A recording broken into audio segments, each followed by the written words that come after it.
भारत गौरव आचार्य श्री पुलक सागर जी गुरुदेव के प्रवचन और लेटेस्ट धार्मिक भजन व कार्यक्रम निशुल्क देखने व सुनने के लिए हमारे YouTube चैनल जीन शरणम मीडिया को आज ही सब्सक्राइब करें और सबसे पहले देखने के लिए बेल आइकन पर क्लिक जरूर करें।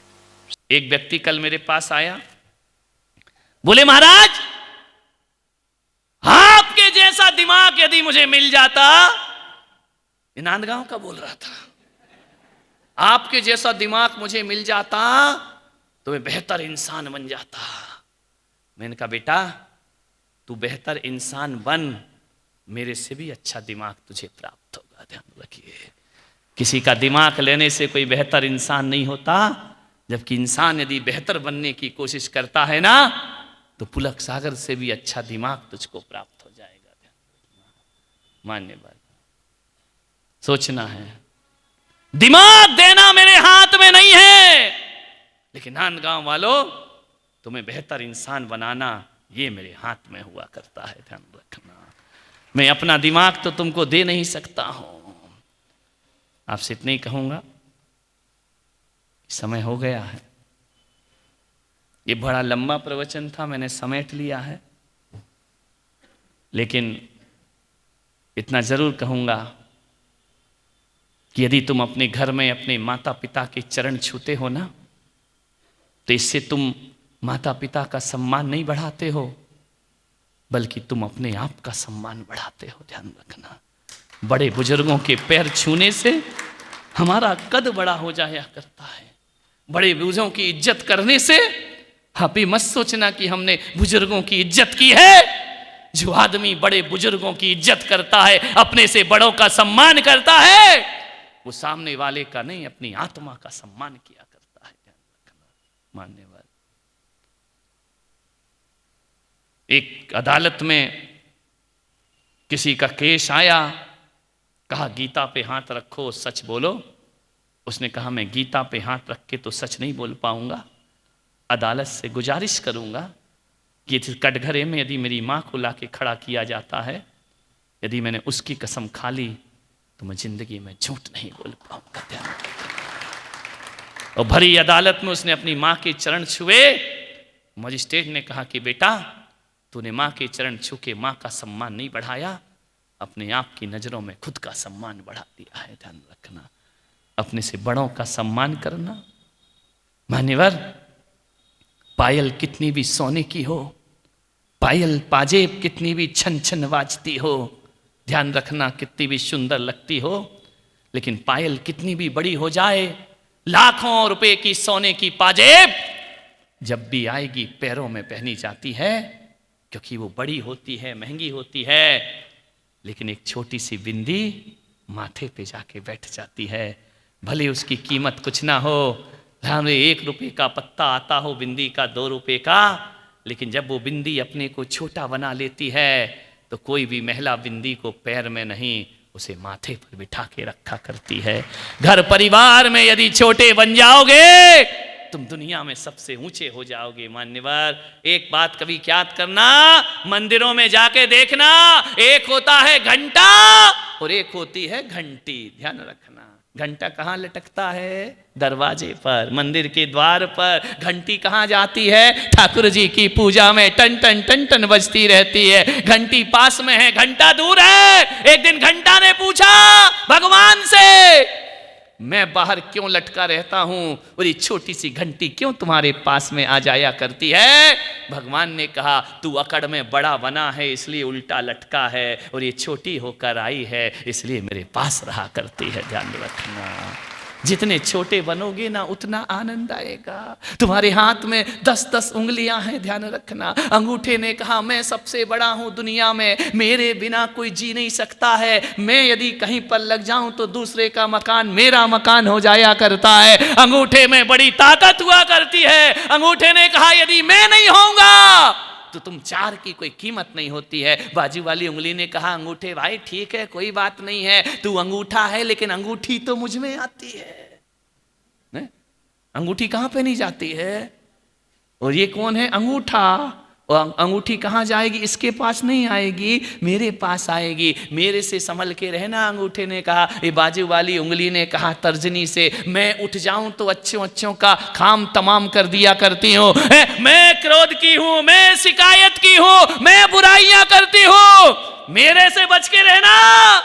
अंगूठे ने कहा बहन कोई बात नहीं, तू बड़ी है, बड़ी वाली भी कौन सी चुप रहने वाली थी। बोली है ज्यादा बातें मत करो, मैं सबसे बड़ी हूं, ध्यान रखना, मुझसे बड़ा कोई भी उंगली नहीं हुआ करती है। बीच वाली बोली मुझे बड़ी उंगली, सबसे बड़ी मालकिन मैं हूं। अनामिका ने कहा तू काय की मालकिन है, तू इतनी बड़ी है लेकिन तुझे प्यार तो मिलता नहीं है। लव फिंगर तो ये हुआ करती है, शादी की अंगूठी तो यहाँ आती है, प्यार तो लोग मुझे करते हैं। बोले क्यों करते हैं?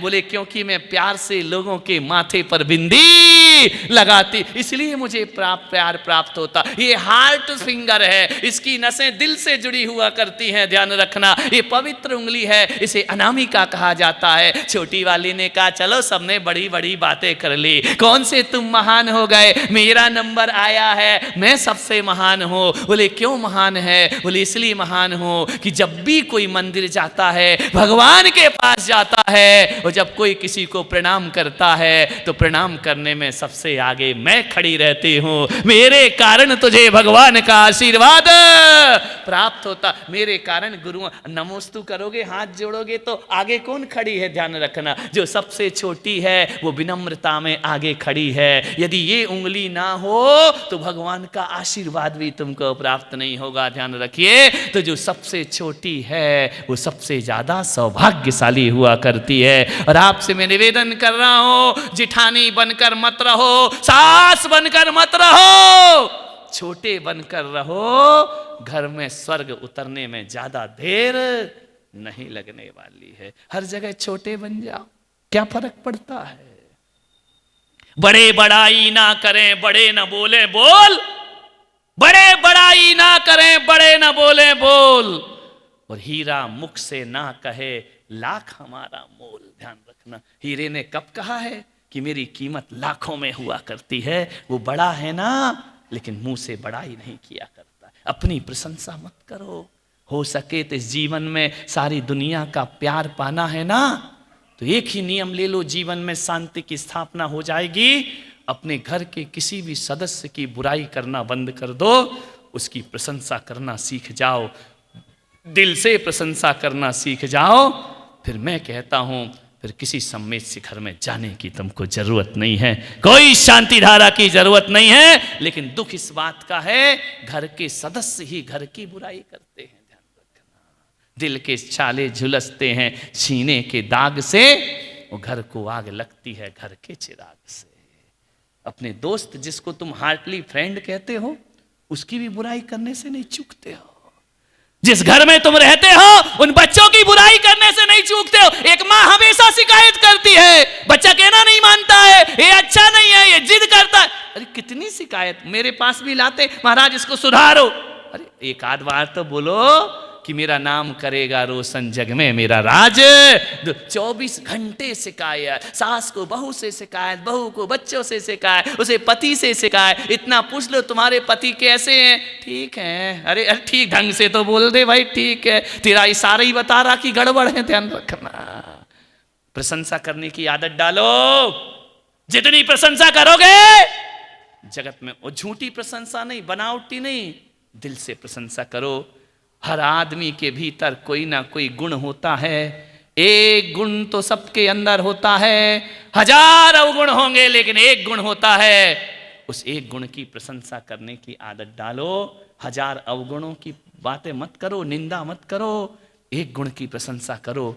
ध्यान रखना, टूटते हुए संबंध एक मजबूत कड़ी में जुड़ करके मजबूती प्रदान किया करते हैं। समाज में हर तरह के लोग होते हैं, घर परिवार में हर तरह के लोग होते हैं, सबका नेचर एक सा नहीं होता है, सबका व्यवहार एक सा नहीं होता है। लेकिन मैं इतना जरूर कहता हूं कि दुनिया में ऐसा कोई मकान नहीं है जिसमें एक प्रवेश द्वार नहीं होता हो। है कोई मकान ऐसा जिसमें एंट्री ना हो?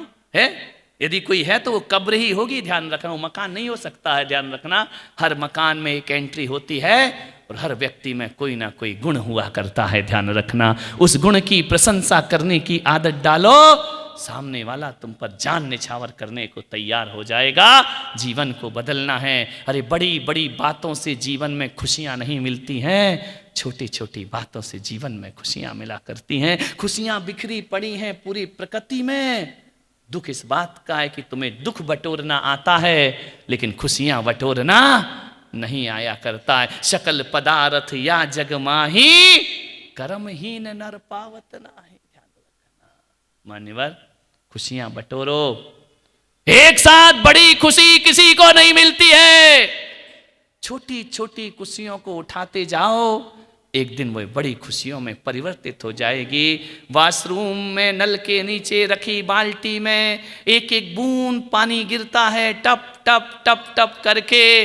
वो एक एक बूंद ऐसा होता है 2-4 घंटों में पूरी बाल्टी भर जाया करती है। संसार में खुशियां ही खुशियां हैं। एक एक बूंद खुशियां उठाइए। बच्चों में खुशी है, बेटी में खुशी है, परिवार में खुशी है, सास बहू में खुशी है, समाज में खुशियां हैं। हम दुख भरा पहलू ही देखते हैं, खुशियां नहीं देखते हैं। और एक व्यक्ति में सारी खुशियां नहीं मिलती हैं, हर दिए के नीचे अंधेरा पलता है। मेरे भाई, ऐसा कौन सा दिया है जिसके नीचे अंधेरा ना हो? लेकिन नादान होते हैं वो लोग जो दिए के अंधेरे पहलू को देखते हैं, और होशियार होते हैं वो लोग जो दीपक की रोशनी का उपयोग किया करते हैं। ध्यान रखना, सोचना आपको है। उसके पास अंधेरा वाला पहलू भी है, प्रकाश वाला पहलू भी है। आप किसका उपयोग करना चाहते? उसके अंधेरे पहलू का या रोशनी का उपयोग करना चाहते हैं? हर दिए के नीचे अंधेरा है। नांदगांव वालों, हर दिए की ज्योति का सम्मान करना सीखो, तुम्हारा जीवन आनंद से भर जाएगा। आप सबने सुना, 10:30 बज गए हैं। अनुग्रहित हूं। कल प्रवचन होना है नहीं होना है? बोलो, काय के लिए रोका है मुझे? होना है ना? कल 8:30 बजे पुनः प्रवचन में उपस्थित हो। और धीरे धीरे नांदगांव में माहौल बन रहा है। पहले लासूर और वहाँ बैजापुर गए, एकदम से माहौल बना।